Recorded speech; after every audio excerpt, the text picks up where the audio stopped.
In a world that's forgotten the meaning of hero. We're not actually helping that much. It's like a cardboard box. It's all old and kind of ratty. I believe there might be some mistake. I said Proctor equipment. Yeah, no, this is it. Bronze badge, lost and found. Here you go. And the arrow didn't hit bone, so you can reuse it. Reuse the bone? We're looking for a dragon named the Scottish Plague. There's only so much that editing can do. Is there someone else we can talk to? Nobody quite as cheerful as Robin. You mean they get worse? And more privileged, yes. Stone Coast Railway, Cal! Come to the Stone Coast Railway. Come on, Cal. He seemed excited by the prospect. He was, and then he found out that it devalues the painting, and that kind of broke his heart a little bit. His little heart a little bit. Yeah, how's that feel? Take that. Bad. Thomas Brett? Oh no! Was there a joke in there, Kyle? Did no, you want to? I'm fine. Do you want to take another swing at that one? Shenanigans, an actual play D&D podcast, available on nerdsmith.org or wherever you get your podcasts.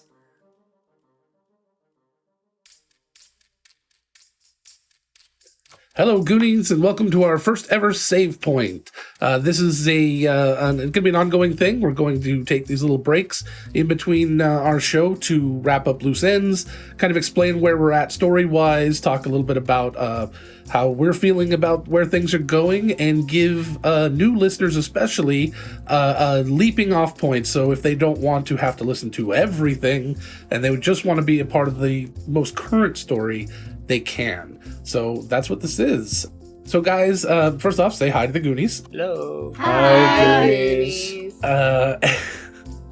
Really quick, even if you're new to the show or if you're already a loyal listener, there are timestamps in the description for this episode. So if you're looking for something specific or you want to skip around because you already know what happened in the episodes, you can check the description and find where you can skip ahead. So I'm going to have you guys go around the virtual table and just introduce yourselves, your characters, description, to tell us what you look like, because I know we've got some artwork floating around out there, and but I don't think we've ever done a really good description of what the characters look like in the show. So let's do a really good description, race and flavor and you know, Kyle, what does your character taste like? Strawberries. Probably the creepiest answer you could have given, but all right. Hi, my name's Kyle. I play the role of Merrick in Shenanigans. Much to Logan's eternal dismay, I've decided to partner with him in this endeavor and see where it goes. Merrick is a halfling and never lets people forget it, and people don't let him forget it, unfortunately. 23 years old. He is a rogue. He's good at getting in and out of places, cutting purses and stabbing people when need be. Likes to dress in dark clothing, of course. Prefers blues to blacks. But he has been known to dabble in various other colors. Let's see, he's dark-skinned. He's got long, black, wavy hair that he usually ties back into a ponytail. Dark-colored eyes, bordering on black, almost. He's impish. He's irreverent. He likes to get the better of people and keep people guessing. Doesn't like to be predictable, if anything.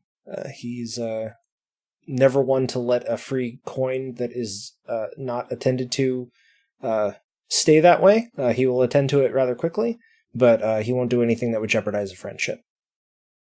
So there's a chance that he's going to give the book to Adelaide at the end. There's a decent chance. If you stay friends. I'm pretty optimistic. The tale has yet to be told. All right, who's next? I'm Angela. I play the role of Adelaide. Adelaide is 24. She's a human woman. She has dark brown skin, brown eyes, and short black hair that's combed back in like a cool pompadour look. She's relatively stylish and has a pretty impressive wardrobe for their line of work, including a couple of really nice tailored three-piece suits that are in like dark grays, and she wears ascots a lot.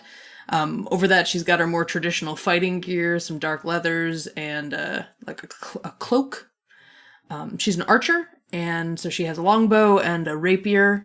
She's a fighter by trade, and she's very smart, mostly self-taught in a slight bit of magic regarding her archery, and she's very driven and very committed to making a name for herself. As far as the party is concerned, she's a little wary of them still, though they have been helping her quite a bit, so she's appreciative of that. She likes to think she's a lot more competent than her actual experience might indicate. And yeah, she's full of a lot of bravado and confidence about herself, and regardless of whether or not that might be true, deep down inside. All right. I'm Heather. I play Val, the half-orc cleric of Wayuna. Overall, Val is a somewhat stereotypical half-orc. She's got the green skin. She's got little tusks, not big ones, just small enough that she can still get her armor and stuff on without catching it on anything too often. Ow. Her armor is red and black, the colors of Wayuna. So it's mostly black with the red trim. She fights with a scythe. She is only 16. Baby! She's a baby. I think she's actually the baby of the group. But by half-orc standards, she would be roughly the human equivalent of an 18 or 20-year-old, depending on how you judge it. Still a baby. So she's got some experience fighting. She's been a member of the Knights of Joy and Sorrow, which are the order that Wayuna's followers created, since she was 14. So she's been fighting for a couple of years. She's probably more confident in her abilities than she should be, but not to the point where she's going to necessarily try to risk getting anybody else in danger. And she doesn't do too much of the fighting, although she can if she has to. She prefers to stick to the back and make sure her friends don't die in pain and agony somewhere while we're fighting something horrible. Hi, my name is Michael. I play the role of Arthur. He's 6 feet tall. He's 19 years old, human male. He's got messy brown hair and brown eyes. Babies everywhere. He has no hat and no glasses, and he's usually found smirking from internal dialogue and conversations that he's having with himself and at his mistakes. He's got a medium build, courtesy of his mom's cooking while he was raised. He's quite frequently seeking out his sandwiches and free meals. He wears a chain shirt underneath a long, dark leather coat. It's worn and faded from his travels, and it has several pockets. The coat has a dark red interior and a red trim at the cuffs and the collar. He has a whip and a boomerang, and they are found at his hip, and he wears a holstered war pick on his back shoulder. The war pick is designed after a raven, which was given to him by his patron goddess, Wayuna, and it is his weapon of choice. The pick portion it resembles the beak. Center pommel is the raven head, and this has glowing red eyes, and he uses this as his focus.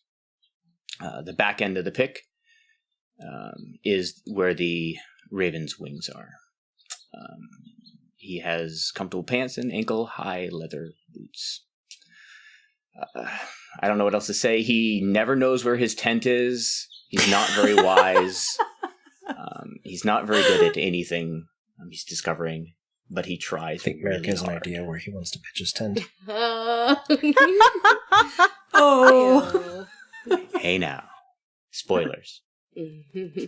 We're about to talk about the episodes. It won't be that much spoiler. It's more of a teaser right now. And Tessa. So, my name is Tessa, and I play Bonnie, the aquatic half-elf bard. Bonnie is your quintessential kid who decides she knows everything and is therefore going to leave home and explore the big wide world, ignoring all of the advice from her parents. She's just turned 18.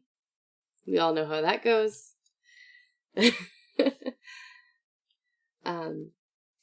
Bonnie grew up in a little tiny fishing island in the middle of nowhere, and so this adventure to a big city is quite eye-opening for her. She grew up hearing tales of pirates and working on ships on the local docks, and somewhere along the lines got it into her head that her elven father, the aquatic elf, is a pirate prince. Whether or not that is actually true remains to be seen. She's pretty convinced it is.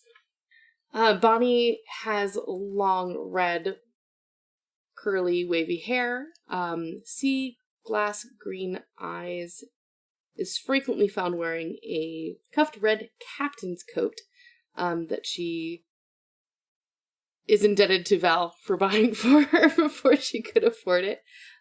She is absolutely obsessed with pirates and stories. She's frequently found playing the violin. And also is one of probably the few party members who's complete open book about everything. She doesn't... If there's a thought in Bonnie's head, it's usually not long before it's out of her mouth. If she was ever to take off her coat, her arms and her back are all done in nautical-themed pirate-esque tattoos, which are very rarely seen. Actually, I don't know that anybody in the party has seen them, because she's always wearing the damn coat. I don't think she has taken the coat off. She sleeps in it if she can. Since you've gotten it, you're like, this is not leaving my shoulders. She prestidigitates it clean every morning, so it's not stinky or dirty, and then she proceeds to wear it everywhere. Hell yeah. A little bit of mending here and then whenever it's like, oh, I scuffed it. A little bit. Oh no! She very much wants to be the pirate princess that she thinks her dad is, and we'll see if her big heart and open mouth make it possible for her to do anything unscrupulous in the end. We're also awesome. You are very awesome. And really, really overly confident. and modest too. You're very, very modest, and very humble. Mm-hmm. You're the most humble. Yeah, Merrick's very humble. Do we have to roll a deception check for you?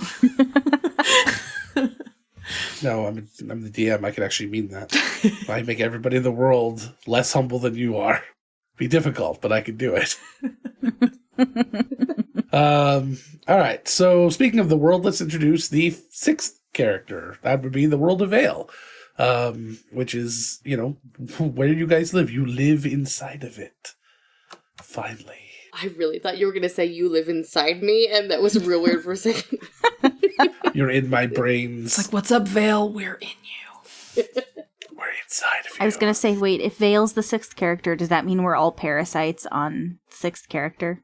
Yes. It's a symbiotic relationship. But... Mm-hmm.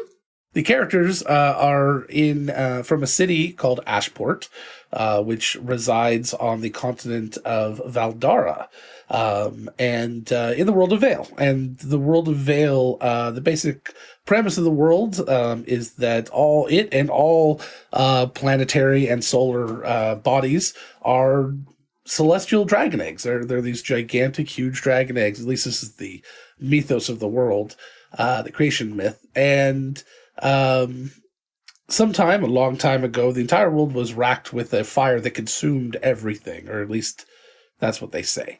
There's some evidence to support that there was great fires here and there, and we'll maybe discover that in this game, and maybe we won't. I don't know where we're going yet. But the idea was that the world or man in his hubris or whatever pissed off the mother of the world, and she came by and cleansed it of its parasites. That's kind of the mythos that runs through the more superstitious parts of the world. On Valdara, the idea is that the world was very much in a late medieval, almost Renaissance,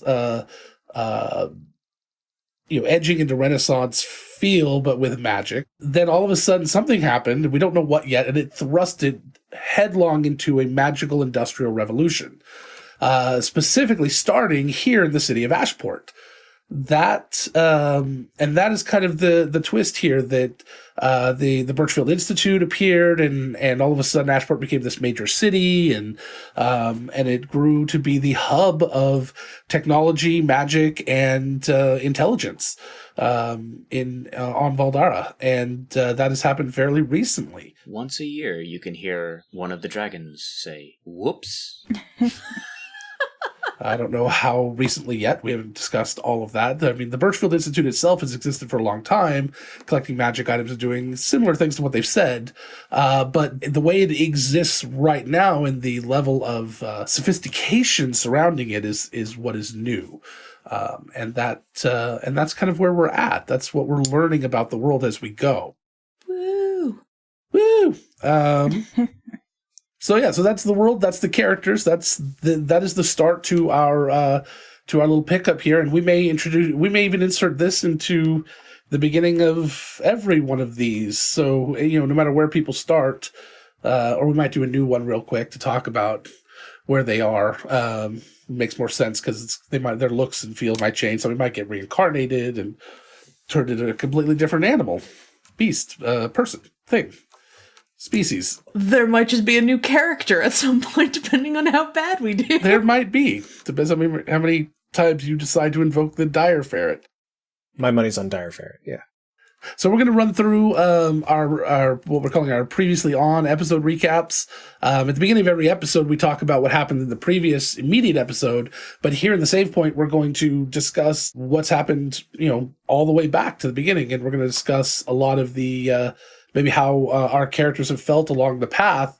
Very quickly, very briefly. We're not going to go into a lot of detail, but it'll help get you caught up enough that maybe you go back and you decide, I really want to hear that. So you can go back and just listen to that one part and get a little bit more, or you can just start from here and just keep, start listening from here forward. You don't have to listen to these.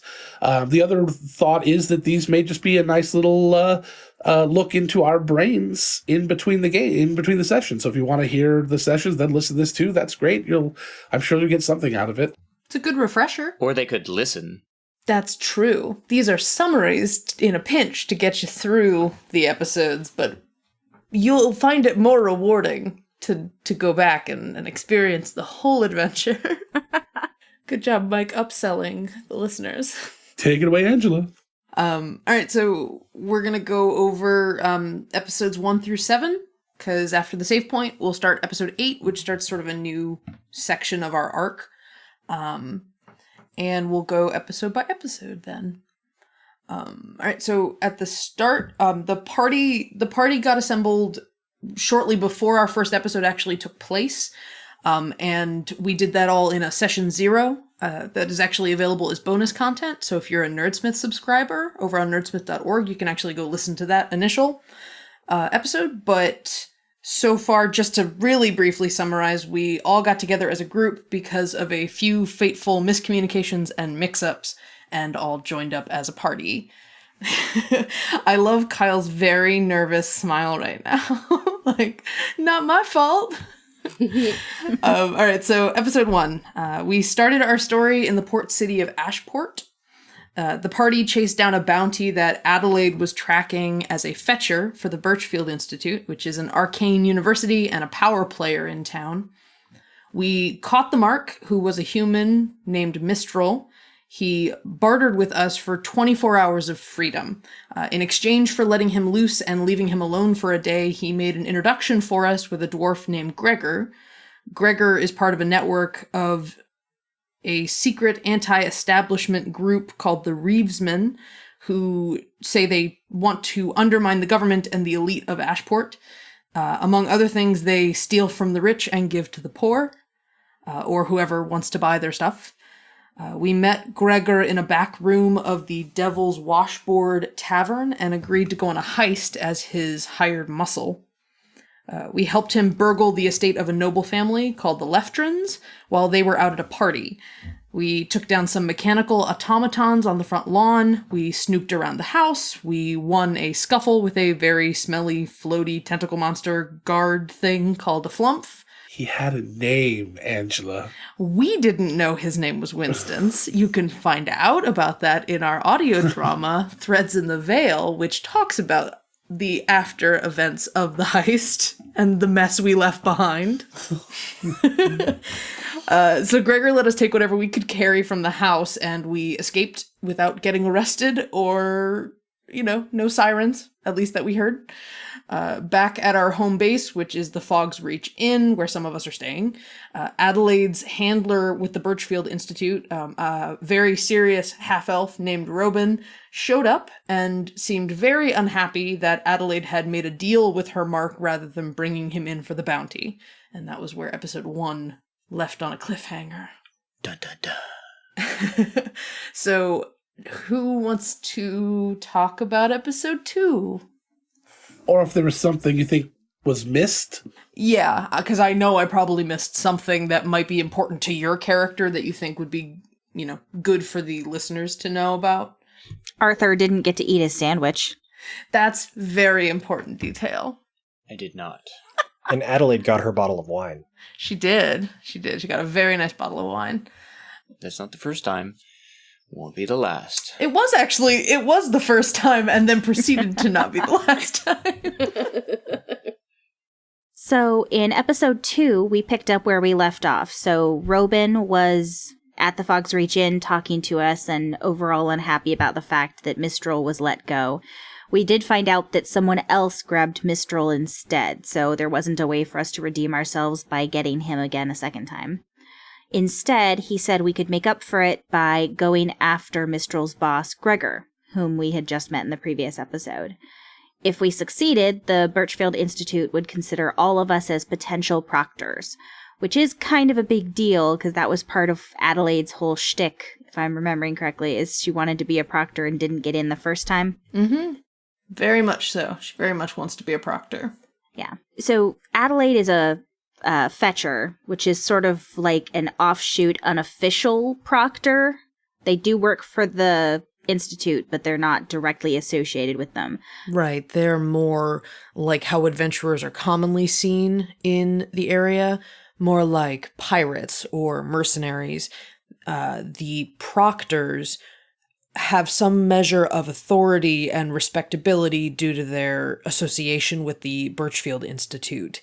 They are seen more in the light of hero than scoundrel, like a lot of the other adventurers or fetchers are seen. We agreed to help Adelaide, and in the process help her becoming a proctor, because we knew she wanted it so badly. So we went looking for information on Gregor, and Merrick actually found a lead that took us to a tailor called Sew and Tell. We found some information about... Thank you for the dab, Kyle. We found some information about Gregor's businesses around town, and also Merrick, talking to one of his contacts, found out that even though Gregor works with the Reevesmen, he's not technically a member of the Reevesmen. He actually more works for them as an associate. He was doing the jobs that the Reevesmen didn't necessarily want to dirty their hands with because they were too violent or something like that. Although they try to steal from the rich and give to the poor, Gregor seemed to steal from the rich and give to Gregor. Skimming off the top. That was important. Double-crossing him didn't feel so bad when he seemed like he was kind of a jerk.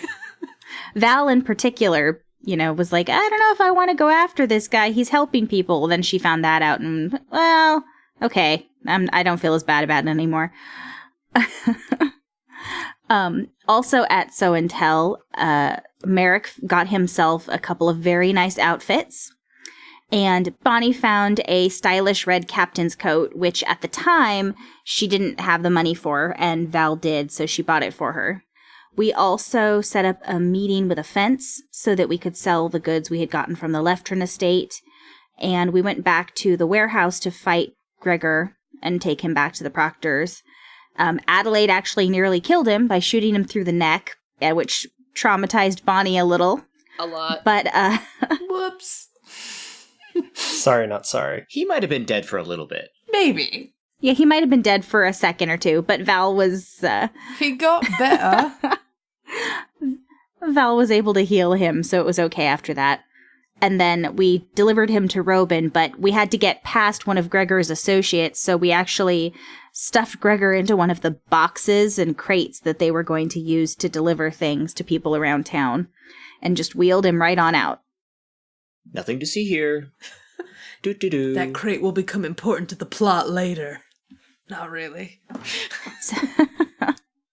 So we delivered him to Robin and Birchfield, which made us officially pass our audition, quote unquote, at which point, basically, they didn't make us proctors, but he was like, okay, make yourselves useful, we'll be watching you, and maybe if you keep your heads above water and keep doing things that are useful, we'll actually let you be proctors. What a job tease. Yeah, pretty much. We were off the shit list. Yes, they were no longer mad at us. Now they'd think about being nice to us. Little did they know. That we were even bigger fuck-ups than they thought. So true. We're failing upward, I'm telling you. Let's promote them. They're terrible at their job. They should get promoted. They're no good. Some of them weren't even supposed to be here that day. All right, so that was the end of episode 2. Episode 3. Go Ka. So we rose to level 2 at the beginning of episode 3, which is fantastic. So, party met back up with Riku, the fence, and sold off the stolen loot from the Leftern estate. Riku informed Merrick that the painting he had taken from the Leftern estate was called The Conversation of Deceit, and was actually hiding a map beneath, and was very valuable. Merrick cut a deal with Riku as members of competing crime families to share a percentage of whatever valuables were found because of the map. Adelaide confronted Robin for not showing up at the Fog's Reach Inn as he had promised, and Robin told her she needed to find information of value to bring to the Birchfield Institute in order to justify her becoming a proctor. I want to be clear, I don't think he ever promised to be there. He said, I just listened to it. I will see you there tomorrow evening. That is what he said, and then he blew her off. All right. She was justifiably upset. She's also very impatient. He was showing his power. Oh yeah, it's like, hurry up and wait, lady. That was definitely a power move. So, Bonnie used prestidigitation on the painting and uncovered the treasure map beneath Conversation of Deceit, which seemed to point to a path deep underground. It actually had the proverbial X marks the spot on this particular painting, and pointing out that there was some sort of thing down there too. I think it was the Durgar. Yeah, we didn't know what that was. Yeah, no idea what that was. Nobody had encountered that before. Bonnie, Tessa, on a scale of 1 to pirate, how excited was Bonnie about that X marks the spot? Pirate times 30. Gotcha. Okay. It was just like the storybooks. Lost her shit. So lost it completely. Yes, she did. Merrick decided to go home and check in with his family, and Arthur joined in. He headed home and met with his adoptive mother, Liara, who is the head of the Padfoot crime family. Arthur proceeded to flirt with her, much to Merrick's dismay. The party brought a copy of the treasure map to Robin, who revealed that there were actually 5 paintings in all, each of them having a portion of the map underneath. If combined, the full map would lead to a magical artifact called the Elemental Grimoire, which the Birchfield Institute was very interested in obtaining. And Robin also revealed that the Birchfield already had one of the paintings, so there are 3 left to retrieve. I believe they had revenge. That's right. For finding the information, Robin extended an invitation to the party to become initiates and proctors to help retrieve the grimoire. I decided to visit my mom, and Arthur joined in. Visit is a very innocuous word, Logan. Don't make this dirty. How is visit dirty, man? Visit's not. It's what you said. It's the way you said and joins in. That was very weird. He joined him. Joins in the visit. Joined him is very different than joins in. Oh, shush. He joined him with dinner. I went there for a free meal. I bet you did. I can re-record that entire part. I can just... Not a big deal. No, it was fine. I'm the only one that thought of that. Logan's just being a jerk. I'm 5. Not a jerk. That's how I act. But look at this continuity. Like, Mike established a want that Arthur had. Free food. Free food. He resolved the want, and then Arthur got a new want. Which was Merrick's mom. It's Maslow's pyramid right there. Hierarchy of needs. It goes food and MILFs. It's a very short pyramid. It's more of a ziggurat. Yeah. Arthur's an archaeologist. He knows the difference. All right, so I'm going to pitch that episodes 4 and 5 be done together because they were kind of one big clusterfuck of a quest. So Tessa, tell us about episodes 4 and 5. Do I have to? Yep. Okay. So, we were tasked by Robin with a train heist to retrieve the final 3 pieces of the map to the elemental grimoire. Merrick, in his brilliantness, pretended to be a dire ferret in a crate to stow away into the cargo. You're welcome. Which was fantastic, and we love him. You're welcome. You have to do the noise, because if they don't listen to the previous episodes, they're not going to hear the noise. Please entertain us.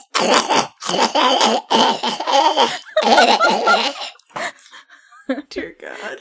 That's enough, Fluffy. Thank you. Yes, Fluffy, the dire weasel in heat, as the fiction. Sounds like a Shih Tzu choking on a chicken bone. Oh, no! Oh. You're not wrong. You have such a rich tapestry of references, Kyle. Kyle and Mike are our Foley geniuses. Genius is a bit strong, but okay. We are constant sources of delight. This is true. I will not argue that. Weren't we recapping some episodes here? Yes, we were. Trust me, it's more entertaining this way. It was nice and breezy, right? This plan was to be nice and breezy. Super, super breezy. Bonnie decided to use her bardic charisma and distract the train's porter by flirting with him so we could get in and out of the cargo area fairly easily. So Merrick snuck around the cargo cars and located and procured the 3 paintings we were looking for. And while Bonnie was distracting the porter in the far cargo car, the porter asked her if she wanted to see something really cool and revealed that there was a live tiger being transported on board. Much to Bonnie's delight. Dun dun dun. Or whatever the happy version of that dun dun dun is. Perfect! That was the tiger. That was not the tiger foley I used. No, it was not. If I had had access to it, I would have. So... What a tiger. What a ferocious jungle beast. Thank you, right after the reveal, and the tiger was given a steak with a little something something to calm it down, supposedly. How'd that work? A little something something? What? What did Bonnie do in that cage? Bonnie did not do anything in that cage. That was given on the steak to the tiger. And then Bonnie and the porter went inside the cage to pet the tiger, and things went terribly, terribly wrong. There we go. There you go. That was the decision. I was getting there. It went real bad. So the tiger jumped up and attacked my newfound friend. I was very sad about that. And me. Your friend was a real paper tiger. Oh no! Let's be clear. He didn't attack him. He one-shot him. I got him back up for half a second. Then he was back down real fast. 2-hit kill. Tiger hit him. He hit the ground. Yeah. So the rest of the group came hustling in to combat the tiger, but in the process, Bonnie accidentally knocked Val off the train. Oh, no. You skipped a couple things. You also skipped the part where Arthur accidentally pushed the guard to the storage areas off the train with the bartender in full view of this entire exchange. Mistakes were made. It was an ad hoc plan. Sure. We incompetently attempted to enact some sort of plan that nobody really had a full vision of. But Merrick, MVP, I will give you credit, Kyle, though we all had mini aneurysms when Merrick decided to improv. You were the MVP of that episode. You did get the shit done. Thank you. So-fucking-lutely. So, Bonnie accidentally knocked Val off the train after this horrible comedy of errors, which was not very funny at the time. Lessons have been learned. Mistakes were made. No use dwelling on the past. Please continue, Tessa. Luckily, Val barely missed the wheels of the train and was left behind. Oops. Sorry, Val. Adelaide managed to kill the tiger, but it also fell underneath the train and derailed the whole thing because it was not as lucky as Val was. Yes. So the entire train, as we were going over a bridge, plummeted into a river, and our lovely aquatic half-elf, who actually has a swim speed, was knocked unconscious and couldn't use it. Sorta MVP. Thus endeth the train. Wah, wah. That should have just been the theme song for the entire episode. Wah, wah. Yes. I like the fact that it was yakety sax. Sure. Yakety sax in a minor key, let's be honest. Fair enough. Because it was very sad. Alright, so... I'll do 6. Okay. You guys just chime in anytime you want. Sure. Save me when I'm drowning. Speaking of drowning. And that leads right into... We survived the train crash into the river. We mostly swam to safety. Some of us were unconscious and got carried to safety. I actually went back, never left the train, to get the bartender who I had stashed in the sleeper car. Very nice of you. Felt bad. Didn't want him to die. Hey, it all evens out, right? For tying him up and gagging him after murdering his friend. Mike's looking to the future, Kyle. Yeah. He's not looking at the past. Yeah, that all happened in the previous episode. We gotta leave something. We have to go back and listen. The party then walked to Ashport with the paintings that we had acquired. From there, we met up with Robin, and he made us official proctors of the Birchfield Institute. And Adelaide was super proud of her little pin. She has not stopped polishing it since receiving it. Well, between killing things, she's stopped polishing it. So before we delivered the paintings, we took a look at the full map and found that we were heading to a hidden entrance into the Underdark. The map had a riddle on it, which seemed to point to a destination outside of Ashport. And we discovered that the word Drake in its name.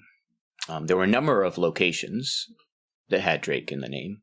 We had to guess at the best one, and we headed out for the cavern called the Dead Drake's Chambers. Before we left, we met up with the Birchfield quartermaster, and we got our first perk of being proctors by getting to dig through the Birchfield Lost and Found. A humbling experience, to say the least. Basically, tossed aside forgotten potions without labels. Thank you to our beloved NPC, Ignatius, who runs the Birchfield, quartermaster's desk. Oh, he was delightful. Correct me if I'm wrong, but are we accepting suggestions for the Birchfield Lost and Found? I think we are. We are. We have a few things. We just haven't gotten back to the Lost and Found since the first time in order to use said things that have been suggested. But yeah, things for the Birchfield, NPC names, place ideas, anything. If you use the hashtag shenanigans on Twitter, we will find it and we will take it under advisement, and it might end up in an episode in the future. All right, so that was episode 6. Episode 7. So you guys headed out to the cave. Did we talk about the puzzle at all in the last one? Well, we said that there was a riddle on the map that pointed to a destination that had the word Drake in it. We made our best guess and went to the Dead Drake's Chambers. That was our best guess for where the riddle led. So, having only figured out half of the puzzle, you guys only had the ability to check out for Drake. So you checked out one of the many Drake locations, headed for the cave. And inside found a new buddy, the flail snail. Very, very large, very magical resistant, and quite a pain, though we still felt a little bad about fighting it. You eventually did defeat the snail, although flail snails have a tendency to retreat when they're defeated and then will wail for 30 to 40 minutes as they slowly die. It was very sad. For 6 miles away, Oh. the entire forest was crying. After a thorough search of the area, the characters determined that this was not the correct place to go. Yeah. They were going to head to their second choice, but also wait. Did you go directly to second choice, or did you? We stopped and looked at the map and tried to figure out what to do. You guys figured out the rest of the riddle at that point. That was the point where Heather realized, oh shit, he used the last letters of the words too. Yeah, and so they figured out the rest of the riddle, realized that their second choice was the correct choice, headed over there, spent a lot of Benny Hill minutes trying to get up the side of the cliff to the to the cave behind the hidden behind the waterfall. So that's it. That's where you guys stand behind this waterfall, about 40 feet up off of the forest floor, up a cliff. About halfway up the waterfall, there was a cave you found hidden behind the waterfall. And I'll say waterfall 3 more times. Waterfall, waterfall, waterfall. There, I'm done. Thank you. Are we behind the waterfall? It's what kind of fall? No one appears. At least we're done chasing them. Oh. I approve so much, Mike. I'm so happy. We should have stuck to the rivers and the lakes instead. Yes. Good stuff. I love my friends. And that's where they are going to be starting. They're inside of this cave, staring at a moss-covered staircase, heading down into the Underdark towards a place called the Unending Chasm. And Bonnie was ecstatic that her idea of the treasure at the end, or starting behind a waterfall, and one of her pirate stories actually existed. Exactly. Everybody sighed and went, fine, you're right. Congratulations. It was, what was it? The consensus second choice was Bonnie's first choice. Yes. So she had the right guess. So now we just, I think that's it. Anybody have any comments about how this story is going so far, or how your characters are feeling at this moment before they head down to the Underdark? I love you, man. Adelaide's sort of to business, but she's also a little, she's sort of, let's say she's 2/3 of a Bonnie level of excitement right now, getting to, one, actually do something that's more of an adventuring thing, 2, officially as a member of the Birchfield, and 3, getting to find something cool like a special magic book that's absolutely up her alley if there was to be a magic item that she was going to try to hunt for. But let's quick talk about level 3, which we just hit before we start the new arc. So we're going to try some things, and we're going to see how they work. We're going to talk about your mentors in your training, and who's teaching you these new abilities. And you're going to give me just a moment. And I'm going to try bringing more moment play into this. The moment where where in your mind this new ability clicked in your training. You give me an idea of something that happened. Just one of your new abilities, one of your things, whether it's your strength increased, or it could be anything. I know you guys didn't get a strength increase, but whatever a new ability you have is, new spell or whatever. You're going to kind of just give me that moment where it kind of clicked, and what may have been happening in that moment, who you were with. In your teachings and stuff. So you may need to create a new character, but this is going to give a little backstory into who you are and where you've been training and how you've been learning your abilities. In or out of character? This is going to be just kind of a descriptor to talk. We're not going to role play it out. Okay. You did finally start to understand how to apply these new abilities, but at some point somebody had to teach you how to use them. Not necessarily all the time. Sorcerers may innately learn new spells, but somewhere along the way there was a moment that kind of got this idea that they could do it in their head. It's not usually just a spur of the moment in your face. Also, you probably learned multiple abilities at different levels, so the idea is that you may have one or the other. If you can't think of a particular ability, just talk about your training. Just talk about who's teaching you, and why. And that's going to be kind of what we're going to just do real quick, and go around the table and just talk about. And I'll have maybe a couple of questions for you about your mentor and who they are and how you met them. That'd be a great place to start, is how you met your mentor, or the person that's training you or teaching you. Or it could even be different people. It could be a different person each time. Like I pick up a little bit from a bunch of people. All right, I'm ready. Merrick, go ahead. So, Merrick has spent some time with Fenton, who is his criminal informant within the underworld, and knowing that he had a very particular set of skills, sorry to borrow the catchphrase, and Fenton would do BS things like put the silver bell at the top of a sheer wall and say, like, all right, go get it, and try to convince Merrick, like, of how to, like, basically see the handholds where, you know, normally you wouldn't be able to find them. He set, like, a lantern swinging, and he could only pick locks when the lantern was swinging away and he was in darkness. So it's basically like a self-imposed, like, handicap. And just all these things, that basically training on how to be a better thief, how to gain access to places, how to use your time more efficiently in doing roguish behavior. All of these things basically started to percolate in Merrick's mind. Now, how did you meet Fenton? Originally, when I was brought into the Lotus Pads, because Merrick was adopted, so he thinks, at a very young age, and Liara, his mom, I'm using air quotes for those of you in Radio Land, basically, because she's the matriarch of the family, she didn't have a lot of spare time to babysit, and so Fenton was basically his babysitter when he was younger. So it was kind of this, I got saddled with this little brat, I might as well make him good at what he does.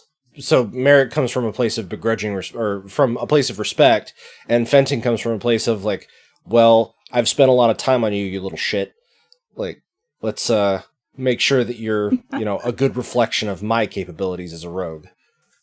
What is your defining moment with him? What's that one moment that you saw as either a turning point, or Merrick saw as a turning point, or where something really clicked with him, or really kind of just a light switched on? Not necessarily related to this level, just in general with his connection to your mentor. They went out drinking after the Pads had a successful heist, and Merrick managed to slip something into Fenton's drink without Fenton noticing, and Fenton passed out on the table, and Merrick robbed him blind. Perfect. I love it. So how did Fenton react to that when he realized or found out? Or did he ever? Impressed AF. Did you give his stuff back, or did he let you keep it? Most of it back. Kept the coin. Excellent. All right. So as we move into level 3 now, what is it that you are learning? What sort of new abilities are you coming up with and remembering from your training? Fast Hands, which is the name of the class feature. It basically allows me to use the bonus action that I get to do various other things as a rogue, to do sleight of hand, use thieves' tools to disarm a trap or open a lock, use an object. So I'm just more efficient at doing those roguey things. I don't have to use an action anymore. I can do it as part of that bonus action. Additionally, climbing vertical surfaces no longer imposes a speed penalty. I can climb at my full speed. Oh, very cool. Love that. And I can jump further when running between, like, rooftops. Excellent. But only rooftops. Cliffs and things, you're normal. But rooftops, there's double distance. When you make a running jump. Does the system have running jumps by definition? I didn't know that. Does it work with crowd surfing? There is a running and standing jump rule, just mechanically. All right, cool. You get an extra 5 feet on your power slide when you're at the concert. Only if you're doing air guitar. Or real guitar. One guitar. This is Merrick, though. Let's be real. Air guitar. Now I gotta dip into bard. Bonnie would be happy to teach you. Speaking of Bonnie teaching, I can go next. All right, Adelaide. Who has been teaching you? Well, not recently. Adelaide had tutors as a child, but she sort of learned really quick. She's a really quick study and very observant, and sort of understands the idea that she doesn't really have a innate sort of sorcerer level talent for magic. It's not something that innately comes to her, but she can study really hard and get the basics. And even as like not a very super magical person, she's been able to figure some stuff out. But being sort of right in front of somebody who's been casting a heck of a lot of prestidigitation lately, she's been seeing, oh, okay, those are the movements you have to do when you're doing that. And she's been sort of eyeballing everything Bonnie has been doing when she's been casting that over the last few days, and has been practicing the fuck out of it back in her room. So she's picked up a tiny little bit of a trick doing that. And the book that we found in the Leftern estate had a bunch of arcane goodies in it, and Adelaide's nothing if not like a sponge when it comes to when she finds books and stuff, and so had been toying with some ideas before now, and finally found a bit of applicable theory for how to incorporate magic into her archery. And so she's getting ready to, she hasn't busted it out yet, but she wants to tool around with it and see how it works. Excellent. So, obviously, we know how you met Bonnie, and your moments have all been mostly in game. So we'll go on to what is it you've learned and grasped that's going to be that we're going to start seeing in level 3 here. Well, some of her archery has now, like I said, dipped into the arcane, and she's found a couple of ways that she'll be able to, find a target that she can't necessarily see anymore, and glean information about them, and also, and certainly to help with her hope of being like more of an adventurer, bounty hunter thing, being able to latch on to people and keep them stuck to a spot. So she's looking forward to trying some of those abilities out. Those are her key new abilities as an arcane archer. Okay. So, you're basically going to be in a bad Angelina Jolie movie and start curving your arrows. Pretty much. All right. More like the guy from Guardians of the Galaxy when he whistles his arrow. Yes. Oh, all right. That's it turns better. corners. I think his name was Mary Poppins, y'all. Yeah. Because that's not a protected name. Eh. By the same company. Well, Disney owns everything now. They probably own this podcast by now. No, it was And Maury. we're very happy with our mouse overlord. It was Maury Poppins. Oh. Our mistake. Thank you for clarifying. Maury Povich's evil twin. Yes, Maury Povich's evil twin. Who's next? I'm ready. All right, Bonnie. Delight us. So, ever since the tiger incident, Bonnie has felt this huge sense of guilt over accidentally knocking Val off the train. Oh. Because she knows better, and she lost her head, and so she cast a spell without thinking of some of the tricks and tips that a few particular ship captains had taught her in exchange for working on their vessels. And so she's trying to remember all of the different blade flourishes that she's been taught. And she remembered this particular move with a blade that not only protects the people behind you, but manages to knock your opponent 5 feet away from you without using spells. It's called a mobile flourish. So she's tapping into the knowledge that she gleaned from a particular captain whose ship she worked on. All right, so who was this captain? His name was Oswin, and he was the captain of Kepath's Glory. And this ship came to Ashner's Tooth to be repaired. It's a really kind of a treacherous journey to get into the Tooth. It's very rocky, and this particular ship had got a few little hole punches, and when he sailed into harbor, we realized it wasn't rock damage so much as cannon damage, in which the clan crafters decided they wanted nothing to do with him, which means Bonnie was very intrigued. Right. So they were selling office supplies? Yes. Hole absolutely. punches? Mm-hmm. Hull. Hull, not hole. Oh, hull. Oh, got it. Excellent. And so how did you get onto the ship? How did that come to be?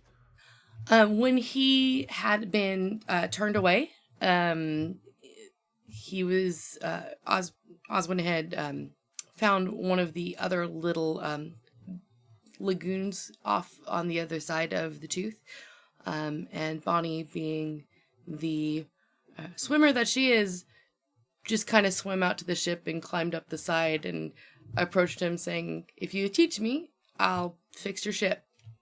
All right. And what was your defining moment with Captain? What moment did you have that something clicked, that you got this idea that, yes, this is where I need to be, or maybe like something clicked like with your abilities and just you hit some just perfect moment? One of the things that it really clicked for her was when they were, one of the last times that they were sword fighting and practicing on the ship. He actually tossed her a real sword for the first time instead of just a pole or mop handle that they'd been using. So he didn't actually hurt her and told her to defend herself. And given that Bonnie doesn't wear a lot of armor, she's not very good at it. He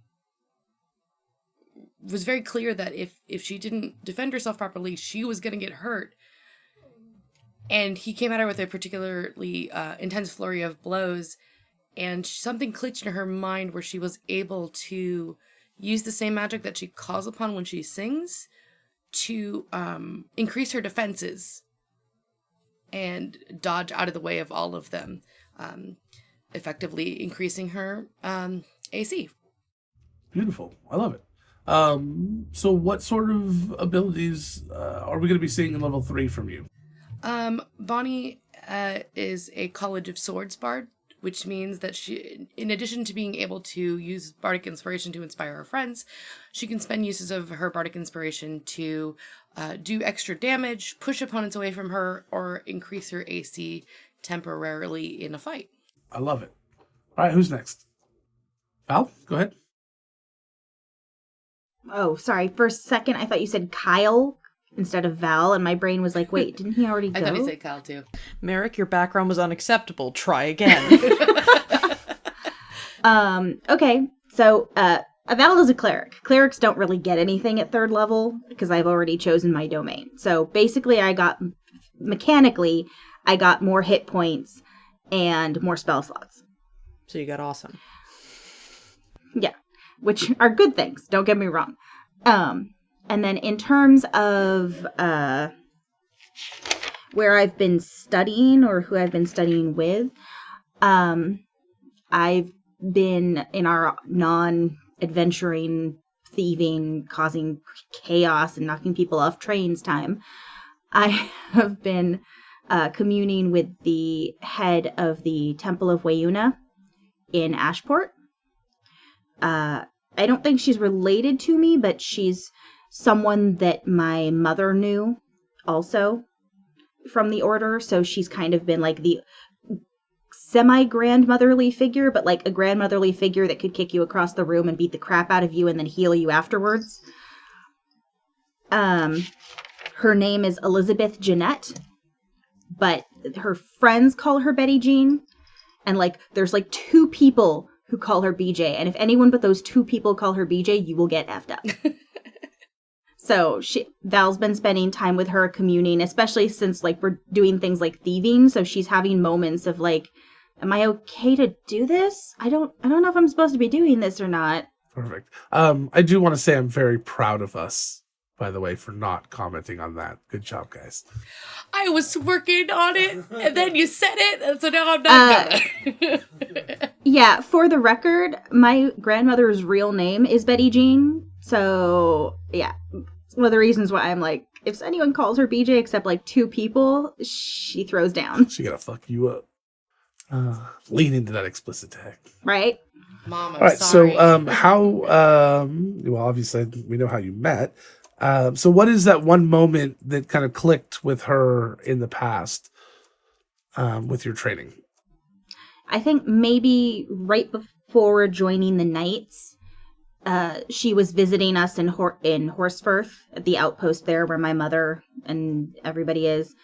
And Val was having moments of like, do I join the Knights? Do I go do something else? I mean, all I'm really good at is fighting. She just wasn't sure what to do. And her mother was trying to help her, but teenage girl plus mother angst, not always going to go smoothly, especially when your mother is like, no, you just punch it. So when Betty Jean came to town, Val talked to her and they had a really good moment of, well, look inside yourself. Is this really what you want to do? You've always served Wayuna secondarily, not as a full cleric or paladin. Is that what you still want to do? And they sort of communed together in the church or temple, whatever we want to call it. And Val had a moment with her of connection with Wayuna that made her decide, yes, I definitely want to join the Knights. And you already told us a little bit about what we'll see in level 3, which is basically more spells. Yay! Always good for the cleric to have more spells. Yes, it is. Arthur, who's been teaching you? Well, early on, it was my parents, Gunther and Harriet. Dear God in heaven, that's adorable. I learned my charisma from traveling around because they moved. They were working in different cities for different gathering information and stuff. So just learned my charisma from them, and basically from there, the next when I fell down the well is when I met my patron. So. And the crow showed up. Okay. We made eye contact. Which, if people would like to know more about that, I believe we have some bonus content that includes that. So if you become a subscriber, you can get into that over on nerdsmith.org. Check out our character development session. Yes. Session 0, all sitting all over there on nerdsmith.org. Wayuna, she became my patron at that point. When I fell down the well, we made eye contact. And it was at that time, she basically pulls me out of time. As far as I know, when I come back into this time, I have like a dreamlike remembrance. I can't like actually pinpoint stuff, but I kind of, my mind knows things. So she basically takes me to the underworld with her, and that's where I learned my spell abilities. She teaches them to me and makes me practice them over and over for who knows how long, and then I come back. We just got how you met.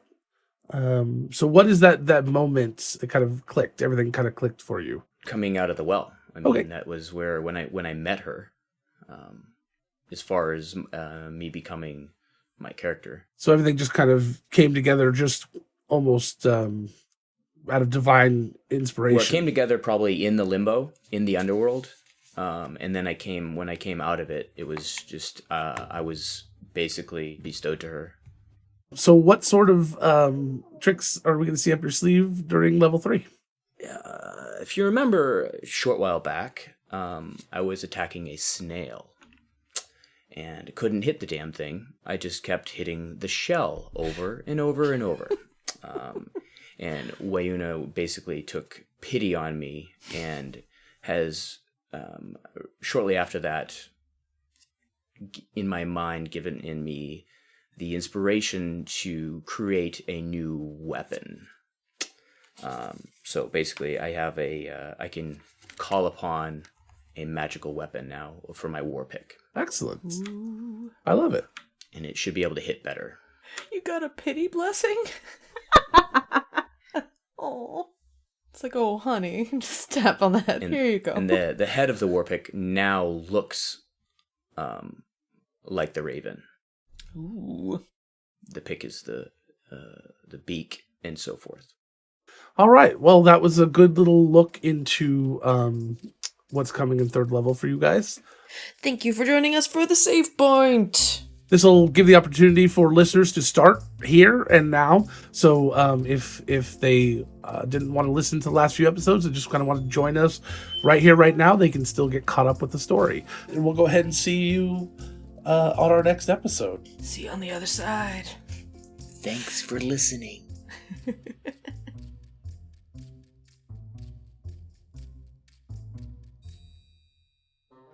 Okay, well, what if one of your party members is the one who's actually doing the deed, and you're not aware of it when it happens?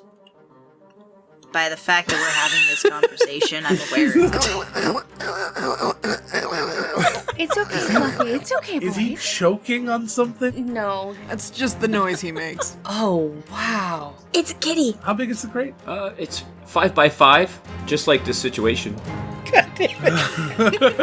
There's borrowed words between. I mean, shut up. Merrick's not here. He's in a box. Oh yeah, maybe we should check back in 20 to 25 minutes.